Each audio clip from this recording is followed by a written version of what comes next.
Salut à tous, donc ici TT14 de l'équipe Speed Up My PC. Donc aujourd'hui, petite séance vidéo pour vous parler, pour vous expliquer plutôt quelle est la particularité, l'avantage d'avoir un boîtier grand. Voilà. Donc l'avantage d'avoir un boîtier grand, première chose, la durée de vie est beaucoup plus longue. Deuxième chose, vos composants évitent les surchauffes, c'est-à-dire qu'il y a beaucoup moins de surchauffe. Troisième chose, la ventilation est meilleure.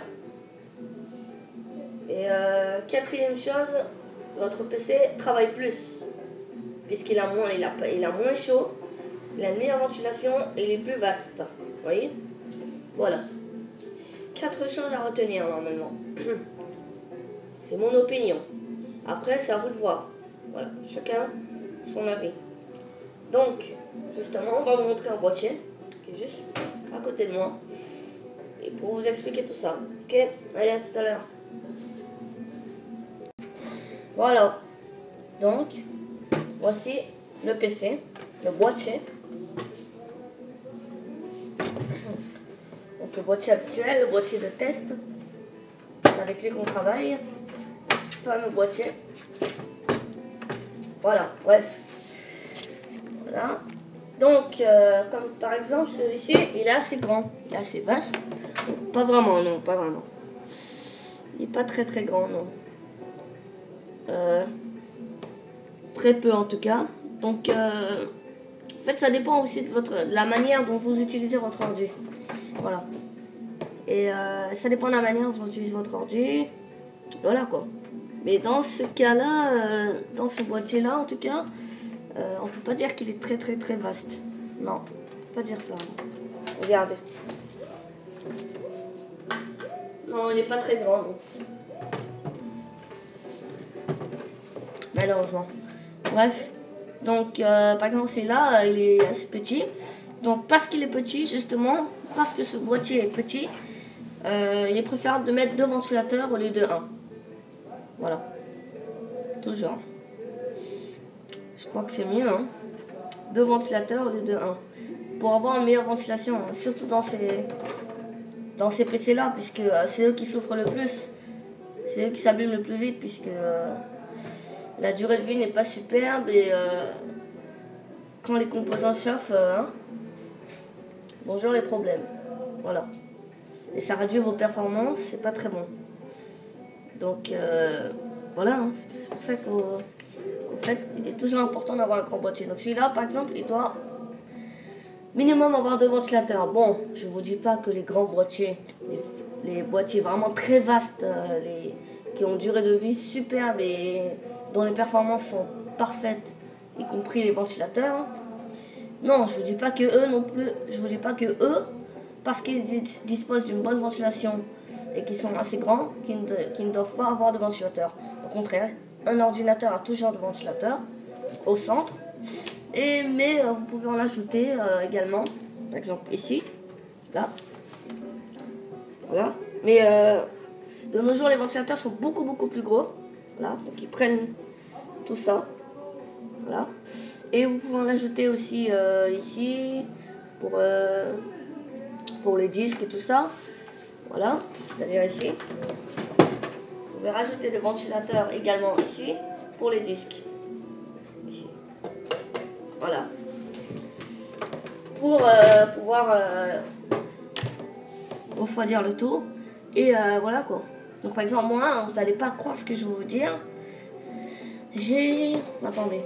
1, 2, 3. J'ai 3 ventilos. Donc un ventilateur interne, branché à la carte mère. Un autre ventilateur interne qui est ici. Donc j'ai monté moi-même, mais qui est beaucoup plus gros. Qui souffle très bien, mais sauf qu'il est en USB.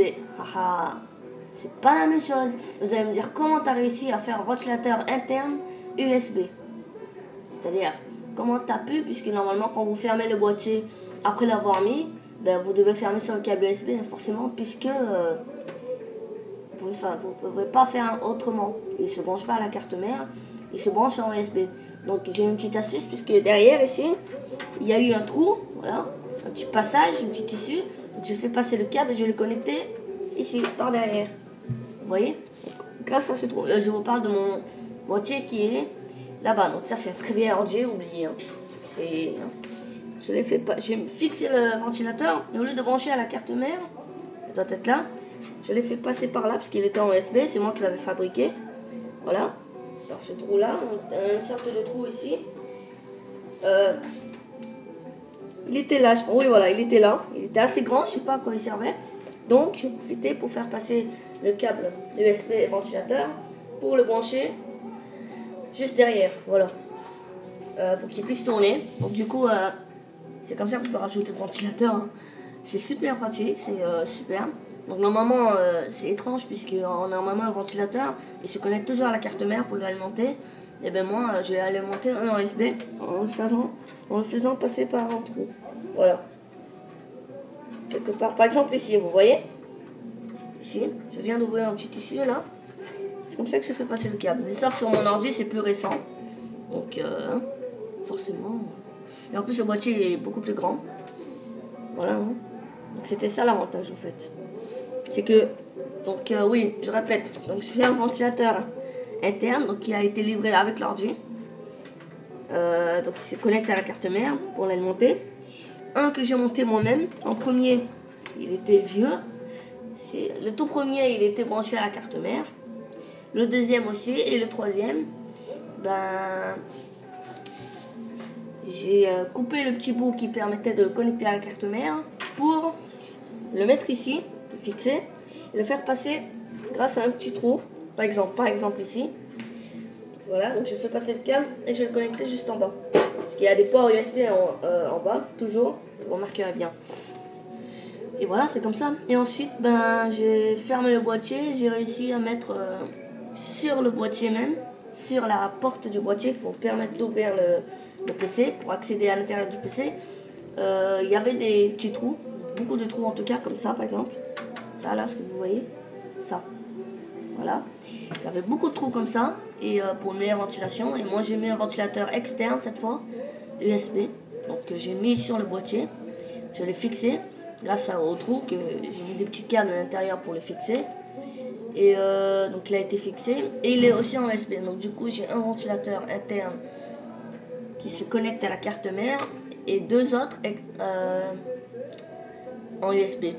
Dont un interne USB et un autre externe qui se met sur le boîtier, enfin sur la porte du boîtier qui est externe. Voilà. Donc en fait c'est pour une meilleure ventilation et là l'ordi il ventile super bien quoi. Il fait pas de bruit, ça fait super plaisir.